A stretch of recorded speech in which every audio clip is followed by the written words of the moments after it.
नमस्कार. रावित भावमध्ये आपल्या सर्वांचं स्वागत आहे. मागचा एक व्हिडिओ मी पोस्ट केला होता, त्याच्यावर टायटल होतं की काहींच्या चाटुगिरीमुळे ना ड्रायव्हरची नोकरी धोक्यात आली. पाटील म्हणून साहेब आहेत, त्यांनी असं सांगितलं की काही लोकांच्या चाटुगिरीमुळे नवीन जे येतात ना ड्रायव्हर ते करतात, मग त्यांना सुद्धा करावं लागतं. तसं नाही साहेब. मी ज्या ठिकाणी होतो ना इतक्या वर्ष, तर माझं एकच काम आहे की गाडी मी सकाळी कधीच धुतली नाही स्वतः. कारण आपल्याला पहिल्यापासून टापटीप राहणं आवडायचं आणि मी 25 वर्ष सफारीच वापरली वाईट. तर मी कधीच गाडी धुतली नाही. मी कामाला लागतानाच मी सांगायचो की साहेबाला हम गाडी धुएगा नाही. आज संध्याकाळच्या वेळेला त्या गाडीवर कपडा मारणं हे माझं कर्तव्य आहे, पण सकाळी गाडी धुणार नाही.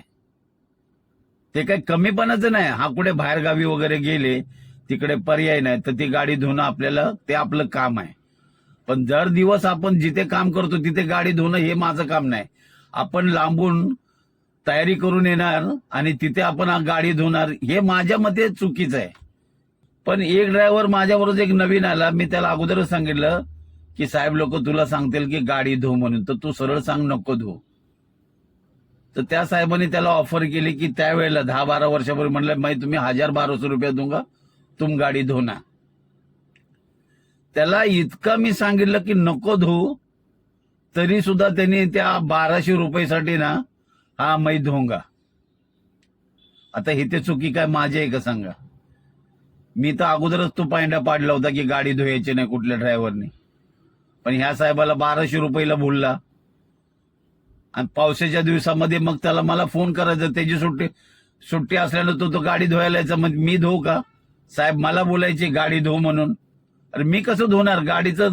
गाडी धुण्याचं काम त्यांनी घेतलेलं, त्यांनी धुतले पाहिजे, मी का धुवू? आणि मी बाहेरून धुवून घेतली ना, मी त्याचे 100-50 लावायचो का, तर मी गाडी धुत नाही, मी दुसऱ्याकडनं धुवून घ्यायचो जे दर दिवस घेतात 100-50. अशी पण लोक आहे तिथे.